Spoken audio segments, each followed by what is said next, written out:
그들이 카이사의 것이니이다라고 주께 말씀드리자 주께서 그들에게 말씀하시기를 그러면 카이사의 것은 카이사에게 하나님의 것은 하나님께 바치라고 하시더라. 카이사의 것은 카이사에게 주라는 제목으로 말씀을 전하겠습니다. 잠깐 기도드리겠습니다. 하나님의 말씀은 하나님께서 조명을 해주시면 깨달을 수 있습니다. 올바르게 이해할 수 있습니다. 왜냐하면 이 책을 하나님께서 쓰셨기 때문에 그렇습니다. 다른 책은 자신들이 이해할 수 있습니다. 열심히 공부해서. 하나님의 말씀은 좀 다릅니다. 만약에 하나님께서 조명을 끄시면 아무도 하나님의 말씀을 이해할 수 없습니다. 그렇게 되면 본래의 뜻에서 다른 것으로 이제 해석을 하게 됩니다. 보잘것없는 인간의 지성들입니다. 뛰어난 박사고 석사고 하더라도 인간의 지성으로는 성경의 이 말씀의 뜻을 정확하게 알 수 없습니다. 억지로 그렇게 말씀을 풀면 어떻게 되겠습니까? 여기 베드로후서 3장 16절에서 이렇게 말씀하십니다. 그의 모든 편지에서도 이런 것에 관하여 말하고 있으나 그 가운데 이 지금 바울의 편지를 말하는 것입니다. 바울의 모든 편지에 대해서 말하는 겁니다. 그러니까 바울의 모든 편지는 하나님의 말씀입니다. 그 가운데 깨닫기 어려운 것도 들어있어 무식한 자들과 경고하지 못한 자들이 다른 성경들처럼 억지로 풀다가 스스로 멸망에 이르느니라. 하나님께서 조명해 주지 않으면 자기의 지성으로 성경을 풀다가는 이제 이단에 빠지게 되고 반드시 멸망합니다. 그런 사람들. 그래서 바른 조명을 받을 수 있도록 자신의 상태를 잘 가꾸어야 하는 것입니다. 성경의 뜻을 알려면 그 조명 가운데에서 이 문맥에서 뭐라고 말씀하시는지 문맥 전체를 살펴보고 그리고 그 단어가 다른 곳에서 어떤 용도로 쓰였는지를 살펴보면 되는 것입니다. 그러면 깨달을 수 있습니다. 그래서 누가복음 24장 45절에 보시면 그때 그들의 지각을 열어 성경을 깨닫게 하시더라 이렇게 말씀하십니다. 어떤 사람들은 본인이 똑똑해서 성경 말씀을 잘 알고 있다 이렇게 생각하지만 그렇지 않습니다. 조명해 주시는 그 조명의 범위 내에서 아는 것입니다. 빈 무덤을 보고도 믿지 않는 자들에게 여기 누가복음 24장 25절에서 이렇게 말씀하십니다. 빈 무덤을 보면 예수님이 부활하셨는데 왜 사람들은 믿지 않았겠습니까? 믿지 않습니다. 누가복음 24장 25절 보시면 26절 그때 주께서 그들에게 말씀하시기를 오 어리석은 자들아 선지자들이 말한 모든 것을 마음에 더디 믿는 자들아 그리스도가 이러한 고난을 당하고서 그의 영광에 들어가는 것이 당연하지 않느냐고 하시며 이렇게 말씀하십니다. 그러니까 무덤에서 썩는 모든 자들은 하나님이 아니고 하나님의 대리자도 아닙니다. 신부라고 하는 그런 이상한 용어도 아닙니다. 그런 것은 하나님께서 말씀하지 않습니다. 그러니까 늙고 병들고 힘이 빠지면서도 자신이 하나님이라고 말하는 모든 자들은 마귀의 종들인 것입니다. 우리나라만큼 이런 재림한 예수가 많은 그 이단적인 그런 나라도 드뭅니다, 여러분.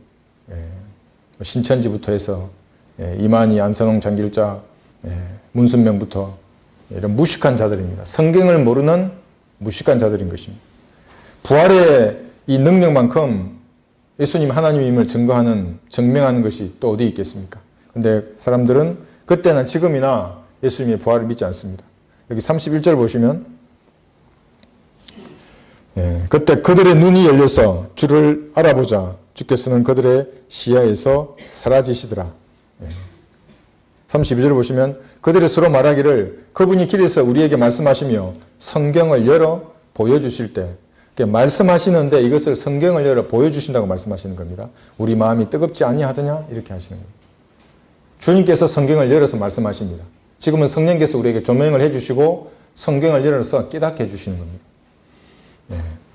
성경을 열어서 깨닫게 해주시면 이제 아는 것입니다. 마음속에 불같은 뜨거움이 생기는 것입니다. 그러면 남들이 보지 못하는 것을 보게 되고 듣지 못하는 것을 들으면서 믿음의 길을 이제 가는 것입니다. 열왕기하 6장을 한번 보겠습니다. 열왕기하 6장에서도 눈이 열리면 이제 볼 수 있는 것들이 있습니다. 지금은 우리는 성경을 통해서 보기 때문에 우리는 볼 수 있습니다. 전부. 그런데 일때는 실제적인 눈이 열립니다. 열왕기하 6장 17절을 보시면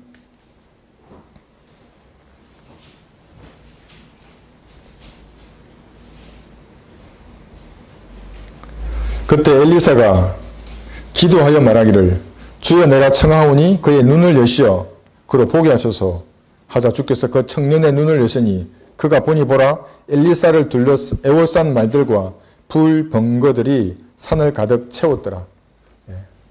눈을 여시니까 실제적으로 이거는 허상들이 아닙니다. 불병거들이 산에 가득 찬 것을 보게 된 것입니다.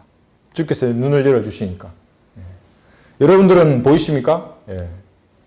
대한민국을 둘러싼 이 영적 전쟁의 실상과 이 싸움에서 승리하시고자 하는 주님의 결연한 의지, 이게 여러분들 보이십니까? 육신적인 자들은 영적 전쟁의 실상을 전혀 보지 못합니다. 오히려 마귀의 편에 서서 하나님의 이름으로 자기들은 전쟁을 한다고 하니 얼마나 우스운 일입니까?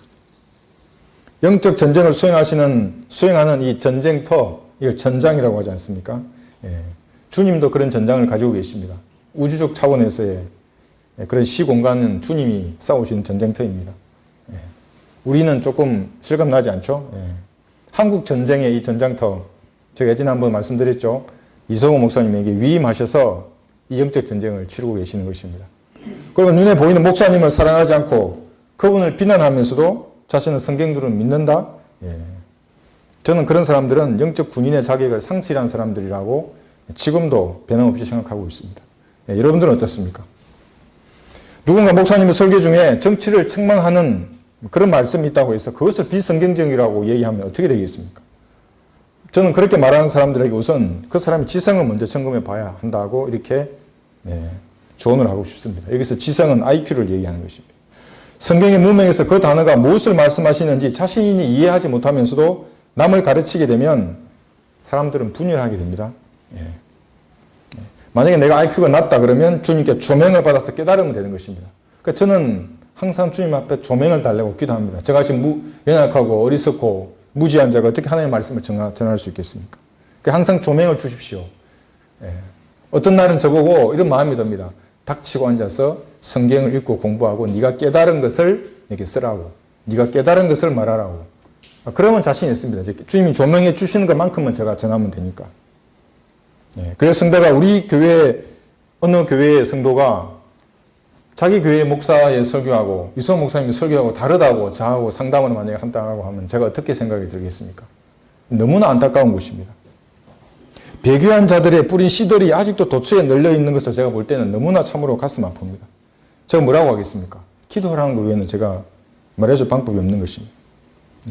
일반적으로 누구든지 서성을 뛰어넘고 싶으면 우선 자신의 치성을 점검해 보고 그 다음에 도전해야 합니다. 감히 내가 내 스승에 필적할 만한 내가 능력이 되겠는가? 그 선수를 뛰어넘었다 싶으면 얼마든지 도전하라고 하십시오. 그럴 수 있습니다. 그러나 자신의 낮은 IQ로 낮은 인수격으로 성경을 해석하면서 만약에 스승에게 도전장을 내민다면 참으로 부끄러움만 당할 것입니다. 저는 평생 배워도 따라가지 못하는 것을 알기 때문에 매주 그 존경하는 목사님의 설교를 듣고 제 자신을 바로잡습니다. 여러분은 어떻습니까? 그렇게 하실 거라고 저는 생각합니다. 저도 기다려집니다. 주일날 저녁에 들을 설교들이. 지금은 힘을 합쳐서 적의 중심을 여러분 칠 테입니다. 이 나라를 장악한 마귀의 중심.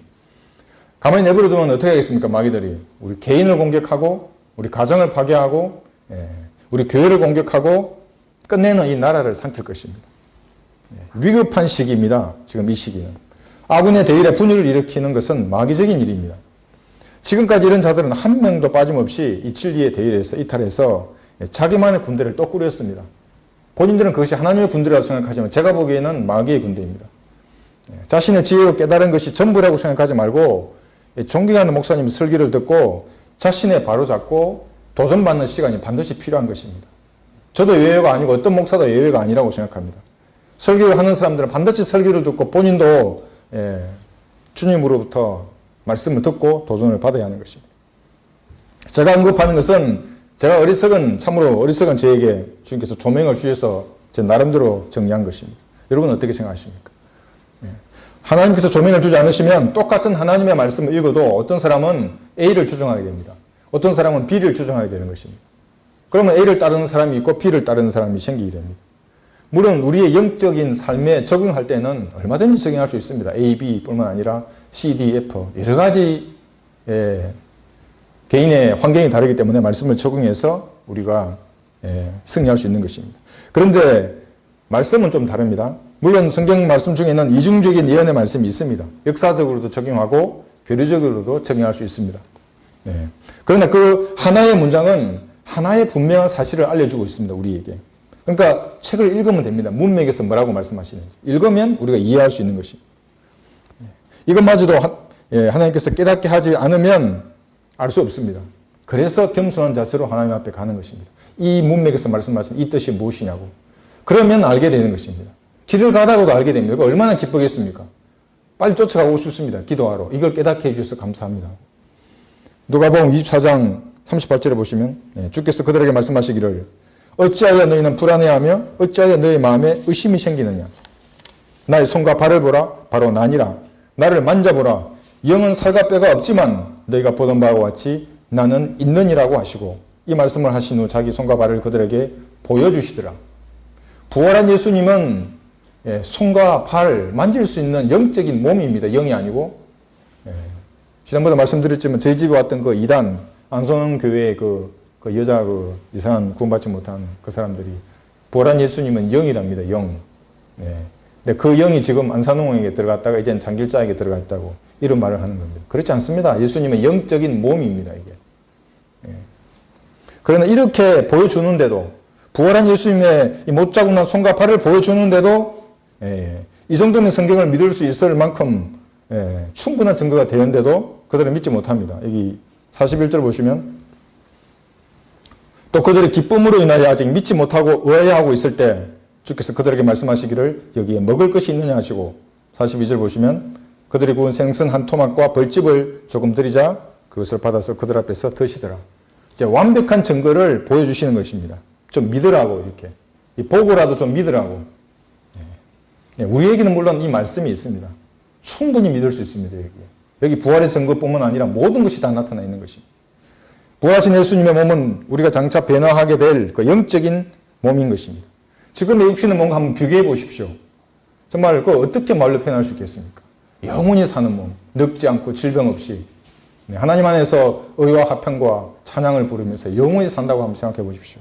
이런 갈등과 아픔, 다툼이 없는 그런 곳에서 이것이 바로 6,000년간의 과학이나 종교가 인간에게 주고 싶은 바로 그것인 것입니다. 영원한 생명, 불멸의 삶을 우리도 받을 수 있는 것입니다. 이것이 예수님을 구주로 영접한 죄인에게 값없이 주시는 것입니다. 그래도 인간은 믿지 않습니다. 여기 44절 보시면 누가복음 24장에 또 그들에게 말씀하시기를 이런 것이 내가 너희와 함께 있을 때 말했던 모세의 율법과 선지서들과 시편이나 나에 관하여 기록된 모든 것이 이루어져야 한다던 그 말이니라고 하시고 그때 그들의 지각을 열어 성경을 깨닫게 하시더라. 이 지금 누가복음 24장에서는 계속 말씀하시는 게 지각을 열고 성경을 열고 주님께서 그러면 아는 것입니다. 지각을 열어서 기록된 말씀을 깨닫게 하시면 이제 그때 아는 것입니다. 목사는 많이 깨닫고 평신도는 조금 깨닫고 그런 거 없습니다. 똑같습니다. 저나 여러분이. 누구든지 바른 성경을 들고 겸손한 자세로 주님 앞에 다가가면 진지한 자세로 다가가면 하나님 책에 말씀해 주십시오. 진지한 자세로. 반드시 깨닫게 해주십니다. 반드시 영적으로 성장합니다. 왜냐하면 주님은 모든 사람이 진리의 지식을 알게 되는 것이 주님께서 원하시는 것이기 때문입니다. 그런 준비만 되어 있다면 조명을 주십니다. 준비가 되어 있지 않으면 조명을 주셔도 알지 못하는데 어떻게 하겠습니까? 어떻게 그걸 감당할 수 있겠습니까? 셋째 하늘의 신비를 예를 들면 바울처럼 우리에게 알려주면 여러분 감당할 수 있겠습니까? 저는 당장 하늘나라에 가버리겠습니다. 이 땅이 너무나 보잘것없어서. 그래서 저에게는 안 보여주시는 겁니다. 말씀으로만 보라고. 욥기 32장 8절에 보시면 이렇게 기록하고 있습니다. 그러나 사람 안에는 영이 있고 전능하신 분의 영감이 사람들에게 깨달음을 주시는도다. 위대한 사람들이라고 항상 현명한 것이 아니요 나이 든 자들이라고 심판을 깨닫는 것이 아니니라 말씀하십니다. 이 올바른 깨달음은 하나님께로부터 나오는 것입니다. 우리 한글 킹제임스 성경에 대한 권위를 깨닫는 것도 마찬가지입니다. 이 성경에 대한 바른 자세 누가 깨달음을 주겠습니까? 기록되어 있는 이 성경 번역본이라고 수많은 번역본 중에 하나로 생각하는 사람들이 얼마나 많이 있습니까? 디모데후서 3장 16절을 한번 보겠습니다. 여러분들이 성경을 공부하시면서 많이 보셨던 그 말씀입니다. 디모데후서 3장 16절.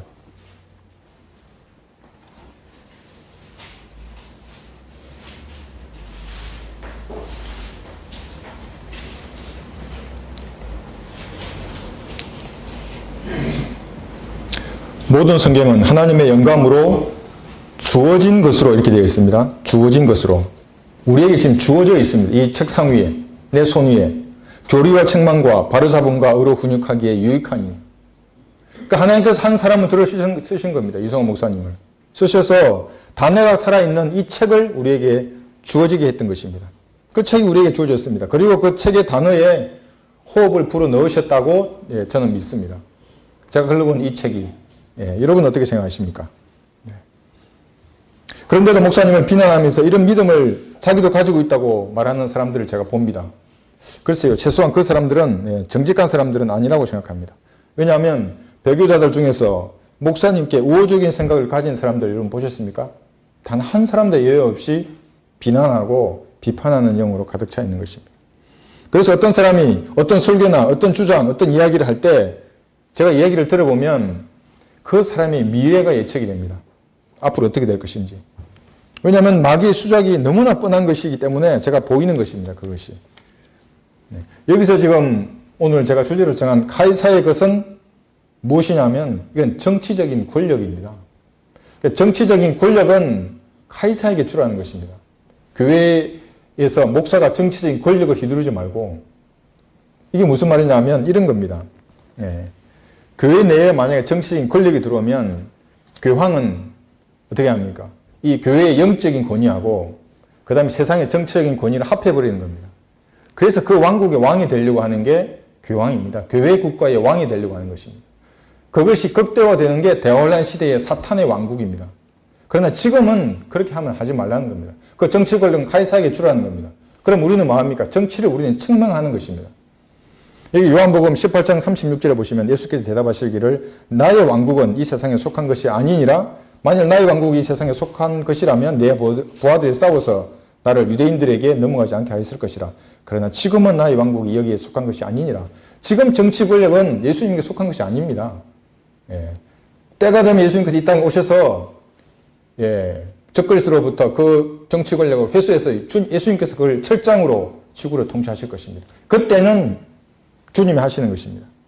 그런데 정치를 책망하는 목사님들을 마치 카이사에게 주어야 할 것을 주지 않고 세상에 오염된 목사라고 만약에 공개적으로 누군가 얘기한다면 이것은 성경을 깨닫지 못한 무지의 산물인 것입니다. 정치를 책망하는 것까지 포기하라 이 얘기 아닙니다. 정치 권력을 카이사에게 주라는 것입니다. 교황에게 지금 하는 말입니다. 교황 같은 그런 이 왕국을 세상에 만들려고 하는 자들입니다. 마태복음 22장을 한번 보겠습니다.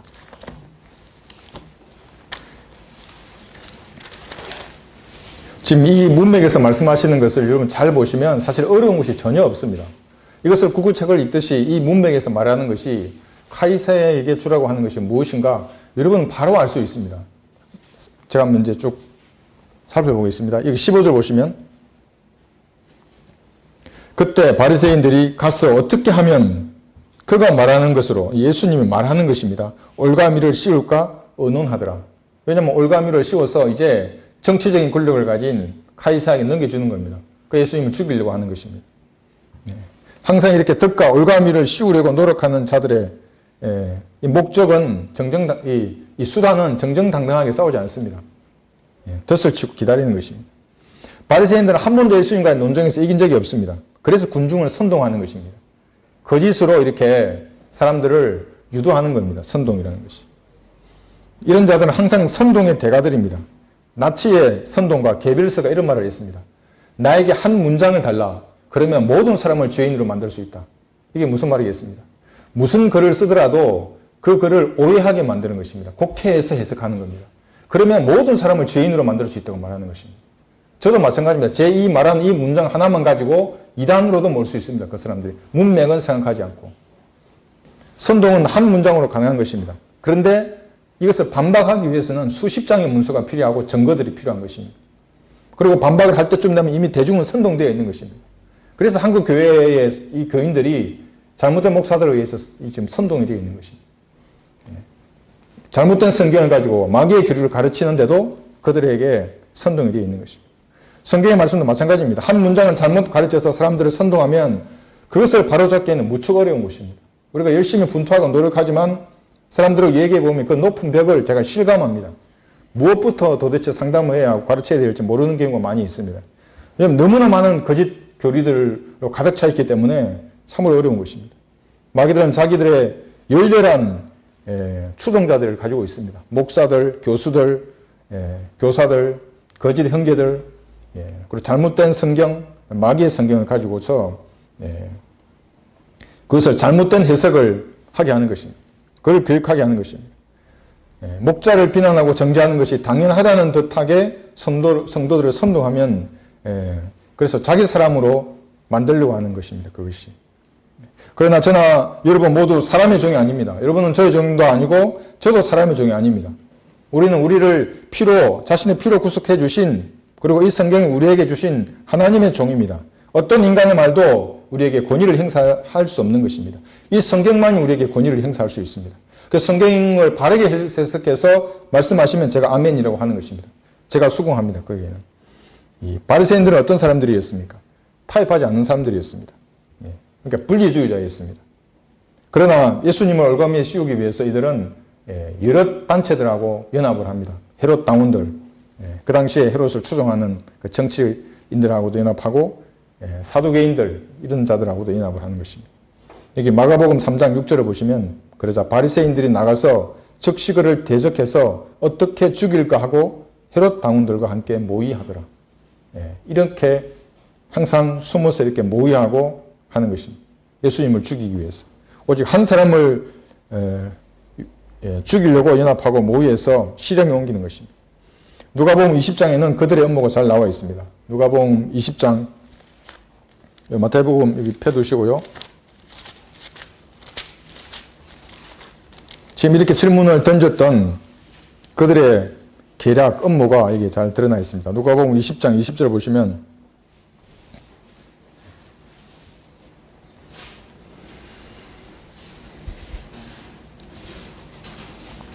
그때 그들은 주를 주시하고 의인으로 가장한 정탐꾼들을 보냈으니 여기 보십시오. 의인으로 가장을 해서 정탐꾼을 보내는 것입니다.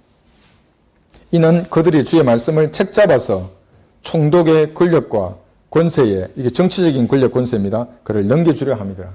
말을 책잡아서 이제 감옥에 보내려고 그래서 결국에 죽이려고 하는 이런 모의를 음모를 지금 꾸미고 있는 것입니다. 의인을 가장한 정탐꾼들 질문을 하는 것입니다. 그런데 이들은 이제 나중에 보시면 알겠지만 결국 자기들의 올가미에 자기들이 들어갑니다. 이것이 하나님의 방법인 것입니다. 여기 다시 마태복음 돌아오시면 22장 16절을 보시면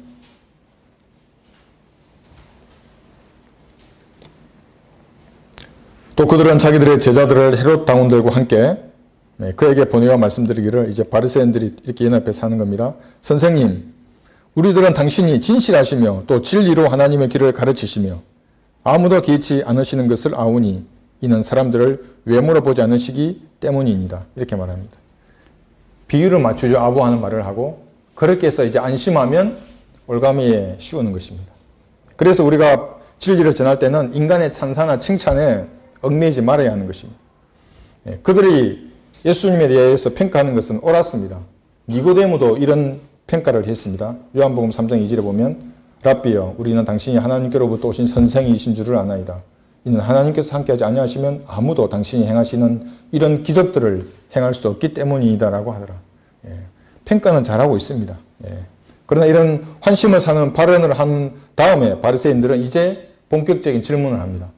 예수님께서 빠져나올 선택지를 두지 않는 질문입니다. 이 22장 17절을 보시면 그러므로 선생님의 의견을 우리에게 말씀해 주셔서 이제 대답해라고 합니다. 가이사에게 세금을 내는 것이 옳으니까 옳지 아니하나이까.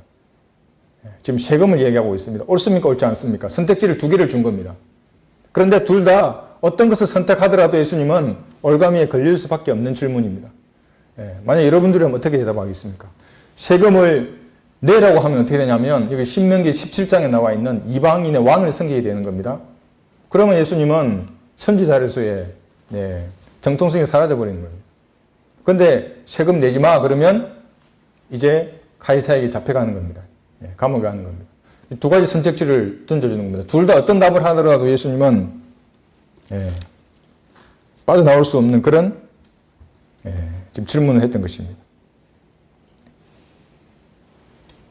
이 세금 문제를 지금 얘기하는데 잠깐 그 당시에 세금 내는 시스템을 보면 이렇습니다. 로마에서 파견된 총독이 지금 유다 지방을 통치하고 있는 겁니다. 그 당시에 유다는 시리아 주에 편입되어 있었습니다. 그럼 어쨌든 지금 이제 이 장악을 했으니까, 나라를 점령했으니까 세금을 굳어들여서 자기들이 필요한 데 써야 되지 않습니까? 그럼 어떻게 이렇게 세금을 굳어들였냐면 지금보다 더 혹독한 세금입니다. 예를 들면 1년에 1% 이상의 총수입의 1%를 내고, 곡물을 굳어들이면 10% 이상을 내고, 올리브 열매나 이런 과일들은 20%를 내고, 뭐 각종 통행료, 그 다음에 물건을 팔거나 사거나 하면 모두 이제 세금을 다 물려야 하는 것입니다. 그럼 로마의 관리들은 세금을 거둘 수가 없죠. 왜냐하면 그 지역을 잘 모르기 때문에. 그래서 세리장을 로마 관리하고 이렇게 계약을 맺는 것입니다. 그래서 그 세리장으로 하여금, 세리장은 유대인입니다. 유대인이 이제 잘 알기 때문에 그 지역을, 너는 1년에 얼마를 내라 이렇게 세금을 책정하는 겁니다. 그럼 로마에게 그 책정된 양을 알려주는 겁니다. 로마가 오케이, 그래. 예를 들면 너는 이 집은 100만 원의 세금을 거둬야 한다. 이렇게 딱 정해지는 겁니다. 그러면 세리장이 그걸 거두는 게 아니고 세리들을 이제 고용하는 겁니다. 하도급을 주는 겁니다. 다시. 그럼 지금 이 마태가 세리인 것입니다. 그리고 마태는 눈이 번쩍 뜨인 겁니다. 세금 문제를 지금 얘기하니까. 또 어떻게 해야 되지, 세금을? 이렇게 된 겁니다. 그런데 왜 세리들이 그때 죄인 취급을 당했냐면 창녀보다 못한 취급을 받았으면 세리들이. 왜냐하면 로마에게 100만 원을 내 세금을 주기로 책정이 되어 있으면 세리장들은 120만 원을 거두도록 세리에게 말하는 겁니다. 그럼 세리는 자기 것을 남겨야 되니까 130만 원어치의 세금을 거두습니다. 개인에게 가서. 그리고 10만 원은 자기가 먹고 120을 세리장에게 주는 겁니다. 그럼 세리장은 20만 원을 자기가 먹고 100만 원을 로마에 주는 겁니다. 그러니까 그 당시에 이 세리들을 유대인들이 좋게 생각할 리가 없죠. 규정된 세금보다 훨씬 항상 더 많이 거두고 항상 이들이 부자로 살아가니까. 지금 그런 상태입니다. 그래서 이 세금 문제는 중요한 겁니다. 사실 그 당시에 이 돈에 관련된 문제는. 그러니까 내야 됩니까? 말아야 됩니까? 하나님의 백성이라는데. 왜냐하면 예수님께서는 하나님의 자녀들은 천국에서는 면세라고 분명히 얘기했습니다. 면세니라. 그런데 그때가 아니죠. 예수님이 이 땅을 통치한 왕국이 되면 면세니라 이렇게 말씀하셨던 것입니다. 그런데 사람들이 실족할까 봐 예수님이 세금을 내라고 하셨습니다. 완벽한 질문입니다. 완벽한 올감입니다. 그런데 사실은 유대인들이 만약에 예수님을 영접했다면 세금은 카이사가 내야 됩니다. 유대인에게. 반대로 됐겠죠. 그런데 예수님은 거부하니 계속 지금 세금을 내고 있는 것입니다. 바리새인들은 예수님을 죽이기 위해서 이 사실을 거짓으로 나중에 진술합니다. 그래서 모든 사기꾼들은 거짓으로 말로 진술하는 것입니다. 누가복음 23장 2절에 보시면 고소하기 시작하여 말하기를 이자가 예수님 말하는 겁니다. 우리 민족을 현혹하고 카이사에게 세금 바치는 것을 금하며 자칭 그리스도 왕이라고 하더이다라고 하니. 그러나 예수님이 이렇게 분명히 말씀했습니다. 세금을 내지 말라가 아니고 세금을 내라고 말하는 것입니다. 여기 마태복음 22장 18절 계속 보시면 예수께서 그들의 사악함을 아시고 말씀하시기를 너희 위선자들아 어찌하여 너희가 나를 시험하느냐 세금 내는 동전을 내게 보이라 하고 하시니 그들이 데나리온 한 잎을 주께 가져오더라. 이 데나리온은 이제 그 왕의 측면 얼굴이 이렇게 양각으로 새겨져 있습니다. 가부가 냈던 그 랩돈에는 왕의 형상이 없는데 데나리온은 이렇게 형상이 새겨져 있는 것입니다. 주께서 그들에게 말씀하시기를 이 형상과 새겨진 글이 누구의 것이냐고 하시니 그들이 카이사의 것이니라고 주께 말씀드리자 주께서 그들에게 말씀하시기를 그러면 카이사의 것은 카이사에게 하나님의 것은 하나님께 바치라고 하더라. 그들이 이런 말씀을 듣고 놀라서 주를 떠나가더라. 이 지금 예수님의 반론은 이 답변은 참으로 어떤 변론가나 사상가, 정치인, 철학자도 대신할 수 없는 뛰어넘을 수 없는 위대한 답변입니다. 카이사의 것은 카이사에게 주라는 이 말씀의 문맥의 의미를 살펴보면 사실은 어려울 것도 없는 것입니다. 근데 성경을 억지로 푸는 사람들은 이 말씀을 다르게 해석하는 것입니다. 그들은 정치를 책망하는 것, 또 과학에 대해서 책망하는 것, 논하는 것이 이 카이사와 같은 이 세상적인 것이기 때문에 목사는 하면 안 된다고 말하는 것입니다. 강단에서는 정치와 같은 이 더러운 이야기, 이 세상 이야기이기 때문에 하지 말고 성경의 말씀만 전하라 이렇게 얘기하는 것입니다. 어떻게 들어보면 그럴듯하기도 합니다.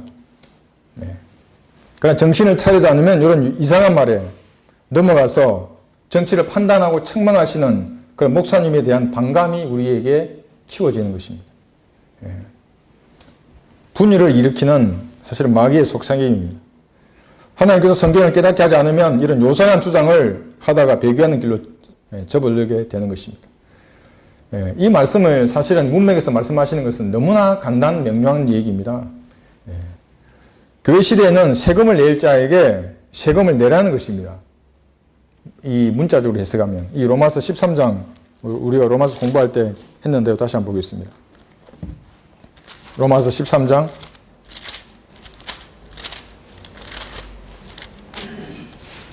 6절에서 7절입니다.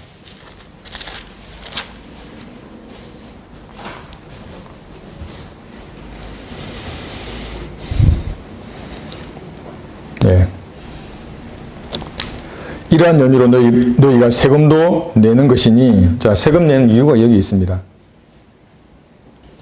이는 그들이, 이게 지금 권세자들입니다. 이 세상의 권세자들. 하나님의 일꾼들로서 바로 이 일에 전념하게 하려 함이니라. 그러므로 모든 사람에게 의무를 다하되 국세를 낼 자에게 국세를 내고 관세를 낼 자에게 관세를 내며 두려워할 자를 두려워하고 존경할 자를 존경하라. 유대인들은 민족들의 머리가 되는 천년왕국에서는 면세입니다. 그때는. 그러나 지금은 이 교회 시대에는 무엇입니까? 세금을 낼 자에게 세금을 내라는 것입니다. 카이사의 것이기 때문에. 세금 안 내는 사람 있습니까? 그 양심이 허락하지 않습니다. 그것은. 우리가 다 세금뿐만 아니라 사도의 의무를 충분히 다 우리가 하는 것입니다. 그리스도인들은. 이런 권세자들이 하나님의 일꾼들로서 역할을 다할 때 다하라고 세금을 내는 것입니다. 권세자는 악에 대해서 두려움이 되는 사람들입니다. 우리가 나쁜 일을 하려고 그러면 이 권세자들 때문에 두렵죠. 행동이 절제해야 되죠. 물론 양심이 있지만은 그 다음에 그런 권세자들이 있는 것입니다. 그런데 만약에 권세자들이 하나님의 율례인 이 헌법을 무너뜨리거나 반성경적인 그런 권력을 우리에게 강요하면 어떻게 되겠습니까? 당연히 저항하는 것입니다. 그리스도인들은. 그래서 제가 이 정권의 끝이 보인다고 말씀하시는, 제가 계속해서 말씀드리는 것입니다. 권세자들이 오히려 하나님의 권세인 이 헌법과 성경에 이외되는 권력을 행하면 그 권세자는 세금을 낼 자도 아니고 두려워할 자도 아니고 존경할 자도 아닌 것입니다. 물론 그렇다고 우리가 이 정권을 뒤집거나 혁명을 하거나 그러지 않습니다. 우리는 책망하는 것입니다. 그것은 비성경적이라고, 그것은 악이라고 말하는 것입니다. 그리스도인들은. 정상적인 판단과 지력을 가진 그리스도인의 이것이 관점인 것입니다. 여러분들은 어떻게 생각하십니까? 악이 다가오는데도 여러분 그거 생각하면 안 되는 것입니까? 우리 생각의 폭을 내 나름대로 이렇게 라면 상자만하게 딱 정해놓고 그 이상은 생각하면 안 됩니까? 판단하면 안 되고. 로마서 13장 주석을 공부하셨다면 아마 제 말에 동의하실 것입니다. 그러나 인간의 말에 권위를 준다면 인간의 말이 그냥 좋은 것입니다. 그럼 평생 그 인간의 종으로 살 것입니다.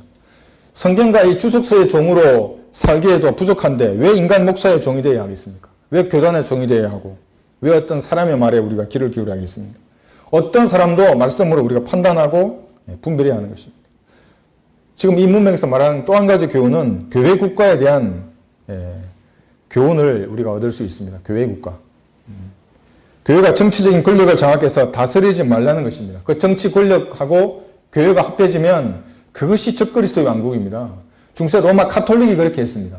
영적인 권위를 자기가 다 장악하고, 그래서 교회에서 신부나 교황들이 얼마나 존경을 받습니까? 찬양과 경배를 받고 자기가 죄도 다 용서해주고, 그리고 정치 권력까지 가졌던 것입니다. 그 정치 권력.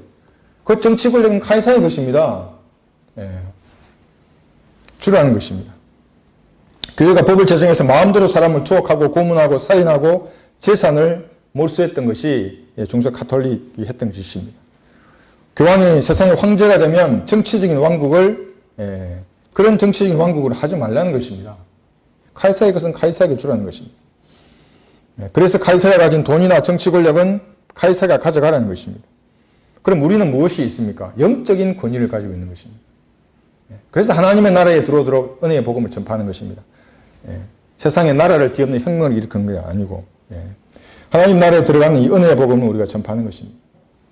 이 땅에서 일어나는 그 모든 일들을 지혜롭게 우리는 판단해야 합니다. 왜냐하면 몸은 지금 이 영광과 권세를 장악한 이 세상 신이 장악한 이 나라에 들어와 있습니다. 카이사가 다 장악하고 있습니다. 그때 카이사는 아니지만 루시퍼가 장악한 이 지금 천국에 이 땅에 우리가 와 있는 것입니다. 그런데 우리 혼은 하나님의 왕국에 들어가 있습니다. 살아가는 아들의 나라에. 이 언밸런스한 이때에 우리가 살고 있는 것입니다. 그러니까 똑바로 판단해야 하는 것입니다. 모든 것을. 왜냐하면 그것을 통해서 죄가 들어오고 하나님과 여러분을 이간질시키는 것들이 들어오기 때문에 정치뿐만 아니라 그 모든 것, 그 모든 사람, 사상, 어떤 것이라도 판단해서 마귀적인 것이면 우리가 따르지 않는 것입니다. 여러분이 휴거되거나 천연왕국에서는 그럴 필요 없습니다. 그러면 직접 예수님이 그 자를 불못에 던지기 때문에. 지금은 다릅니다. 예수님 영접할 때 우리는 성령을 받았습니다. 그 성령께서 여러분이 이렇게 판단할 수 있는 지혜를 주시는 것입니다. 고린도전서 2장 15절 보시면 영적인 사람은 모든 것들을 판단하나 자신은 아무에게도 판단을 받지 않으니라. 이 모든 것을 판단하는 이 성령님을 우리가 받았습니다. 구원받았을 때. 그리고 그 성령께서 호흡을 불어넣으신 이 책이 우리에게 있기 때문에 모든 것을 판단할 수 있는 것입니다. 말씀의 근거에서 바른 교리 위에 써 있다면 이제는 모든 것을 판단해서 여러분들은 분별해야 합니다. 그래서 분별이 최고인 것입니다. 그래서 A를 따를지 B를 따를지 정확하게 우리가 판단하는 것입니다. 모든 것을 판단하시는 그 판단의 시작은 바로 자신 안에 있는 죄부터 자백하고 시작하는 것입니다. 그 다음에 이제 외부의 것들을 판단하는 것입니다. 내가 죄와 인류되어 있으면 똑바로 판단하지 못합니다. 하나님께서 그 지각을 주지 않는 것입니다. 시편 42편 4절 보시면 내가 이 일들을 생각할 때 내 안에 있는 혼을 토해내나니. 그리스도인이 보기에 세상에 돌아가는 꼬라지가 보기 싫으면 어떻게 하겠습니까? 기도해야죠. 얼마나 지저분한 일들이 주위에서 벌어지고 있습니까? 그런 일에는 무관심하면서 자신은 거룩한 척 폼 잡고 사랑이니 평안이 이런 타령만 하고 있는 사람들은 그리스도인이 아닙니다, 여러분. 한번 보십시오. 무죄한 사람의 피 위에 서 있는 이 정권들, 이들을 환호하는 국민들에 대해서 그리스도인들은 경고를 해야 하는 것입니다. 하나님의 속성을 너무도 모릅니다. 무죄한 자의 피를 환호하면 어떻게 되겠습니까? 누누이 강조하는 겁니다. 그래서 목사님들이. 그가 받을 심판을 국민들이 받는 것입니다. 부정선거를 하면 어떻게 되겠습니까? 하나님이 세우신 헌법을 정면으로 도전하면 하나님께서 그걸 가만두지 않을 것입니다. 법을 마음대로 제정하고 법을 제정하는 것이 무서운 게 지금은 법치국가, 나름대로 우리나라가 법치국가인데 법을 바꿔버리면 어떻게 되겠습니까? 사회주의로 가는 것입니다. 그래서 기도하는 것입니다. 그리스도인들이. 중국몽, 대통령이 중국몽을 꾸면 어떻게 되겠습니까? 중국이 망할 때 우리나라도 같이 망하는 것입니다. 아니 왜 공산국가가 망하는데 우리나라가 같이 망해야 하는 것입니까? 그래서 계속해서 질타하는 것입니다. 그런 정책에 대해서. 동성애도 마찬가지입니다. 교육부에서 추천하는 초등학생, 중학생 성교육 추천 도서를 여러분 보셨습니까? 제가 감히 입에 담기 더러울 정도의 그 추잡한 내용들이 너무나 적나라하게 초등학생용 성교육 교재에 나와 있습니다. 중학생 성교육 교재에 나와 있습니다. 그것이 이 나라 교육부가 추진하는 일인 것입니다. 그래서 악한 정권이라고 말하는 것입니다.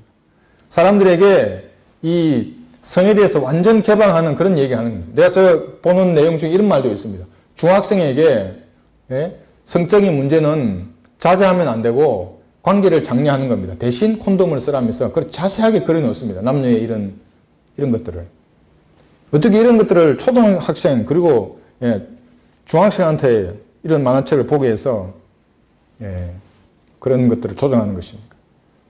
이런 더러운 꼴이 하나님의 생각을 가진 우리 앞에 펼쳐지기 때문에 기도하는 것입니다. 그 이런 악한 정권을 주님께서 붕괴시켜달라고, 지연시켜달라고. 이게 뭐가 잘못된 일입니까? 이것이 카이사의 것인데 제가 괜히 간섭하는 것입니까? 그렇지 않습니다.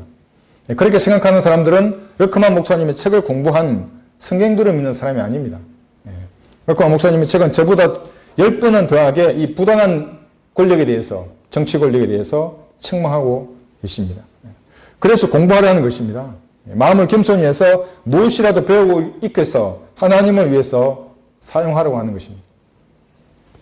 결론적으로 성경은 하나님께서 열어주셔야, 지각을 열어주시고 눈을 열어주셔야 올바르고 이해하고 깨달을 수 있습니다. 그래서 중요한 것은 하나님의 조명을 받을 수 있는 이 마음 자세입니다. 겸손한 마음 자세를 가져야 하면 조명을 받을 수 있는 것입니다. 자의적으로 겸손한 척 가장해도 아무런 소용이 없습니다. 하나님께서 조명해 주지 않으십니다. 그리고 바른 동기를 가지고 말씀을 대하면 주님께서 성경을 이해하도록 깨닫게 해주시는 것입니다. 그러면 어떻게 되겠습니까? 반드시 열매가 드러나는 것입니다. 그 열매로 하나님께 영광을 돌릴 수 있습니다. 카이사의 것은 정치 권력을 장악해서 교회 국가를 만들려는 그런 시도를 포함하고 있는 것입니다. 그래서 끝내 그들은 이 땅에 사탄의 왕국을 만들 것입니다. 가짜 왕국을. 정치 권력은 카이사에게 주고 우리는 우리 안에 계신 성령과 말씀에 따라 모든 것을 판단하면서 나라가 위태로운 이때에 그리스도의 군사로서의 책무를 다해야 하는 것입니다. 은혜의 복음을 전하고 진리의 지식을 확산시키면서 교회에서 자신이 해야 하는 그 책무를 다하는 것입니다. 이것이 이 마지막 시대에 그리스도인들이 해야 하는 일인 것입니다.